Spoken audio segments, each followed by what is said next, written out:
परमपिता परमेश्वर को मेरा प्रणाम।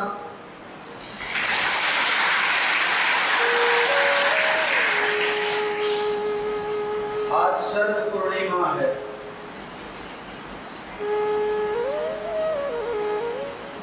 यानी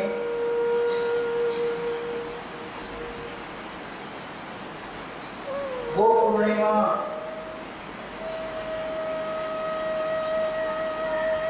जिस दिन हजारों वर्ष पहले ह्रास हुआ था, उस परम चेतन शक्ति का, उस परम पिता का, उस अनंत का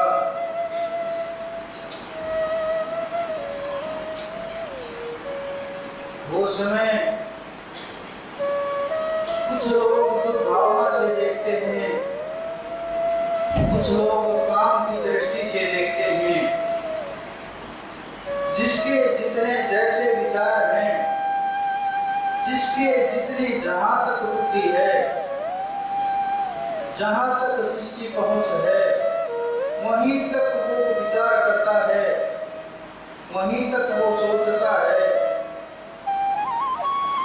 कुछ लोग उसे कामुक प्रवृत्ति का भी मानते हैं। लेकिन आप लोग जरा विचार करना, 9 वर्ष की आयु कितनी आयु होगी? बाल अवस्था और खेल रास का। बड़ी अद्भुत बात है, बड़ी अद्भुत घटना हो रही थी। लेकिन समझने वाले, तर्क करने वाले, कमियां ढूंढने वाले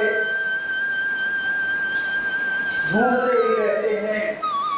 9 वर्ष की आयु में कहाँ काम, कहाँ वासना, कहाँ वो दूषित विचार। लेकिन फिर भी खोज करते रहते हैं उस परमात्मा, उस परम चेतना, उस परम पुरुष के अंदर विकार खोजते रहते हैं। लेकिन जरा गौर करना उसके वर्णन का, वो समय कैसा होगा। आपने मुरली सुनी होगी कि मुरली होती है, मुरली से भी ऊपर नाद होते हैं, बांसुरी भी होती है, वेणु भी होती है। लेकिन ये तीनों अलग अलग किस्म के नाद होते हैं और तीनों का अलग अलग आवाज होती है और तीनों का अलग अलग प्रभाव होता है। एक पशुओं के लिए बजाया जाता है। आपने सुना होगा कि जब वो बजाते थे, सब पशु इकट्ठे हो जाते थे। और ही तरह का जब जब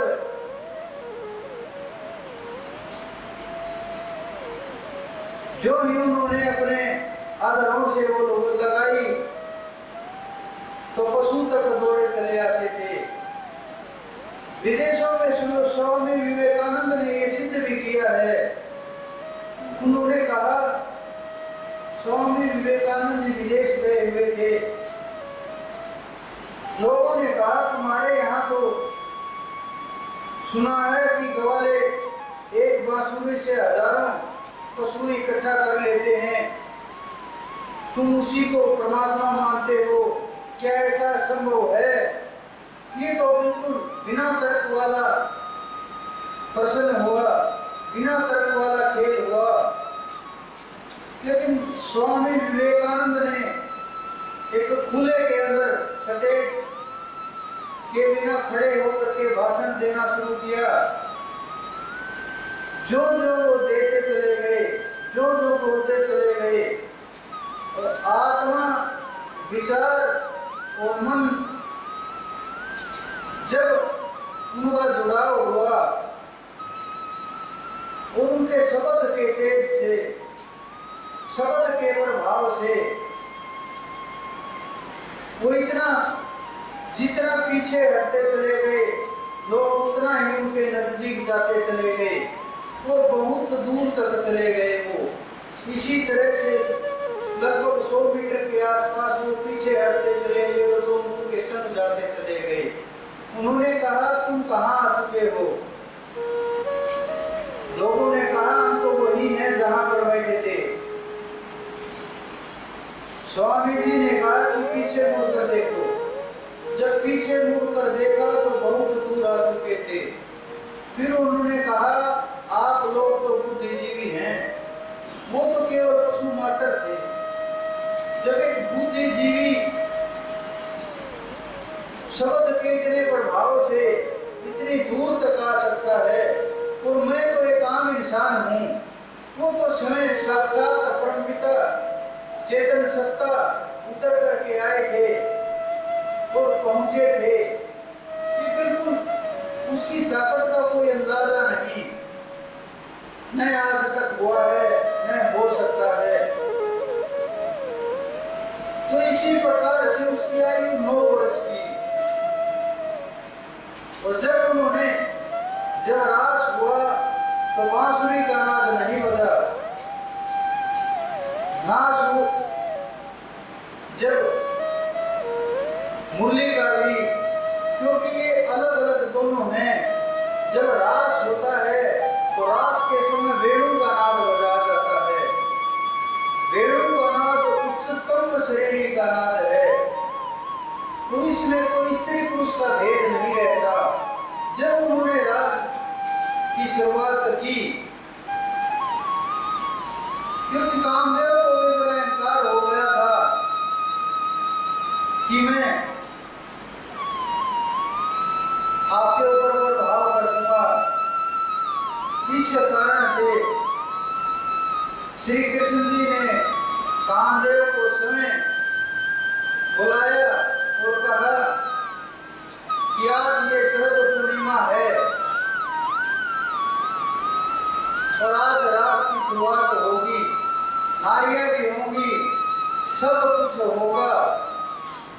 लेकिन वो तो इन सब वस्तुओं से, इस सब काम से सबसे निर्लेप हो चुके थे।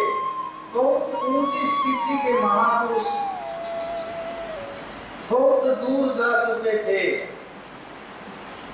जो ही उन्होंने वेणु बजाना शुरुआत की, जो भी गोपियां थी, जिस हालात में थी, चाहे कपड़े पहने हुए थी, चाहे भोजन पका रही थी, चाहे सो रही थी, चाहे जिस भी हालात में थी, वैसे ही सब कार्य अपने छोड़ करके वहां से चली आई और चल पड़े वृंदावन की ओर, मधुवन।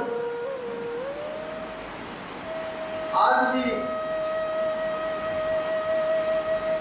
रास बिहारी जहां से बांके बिहारी की मूर्ति प्रकट हुई, वहीं पर रास वृंदावन के अंदर कहते आज भी रास होता है वहां।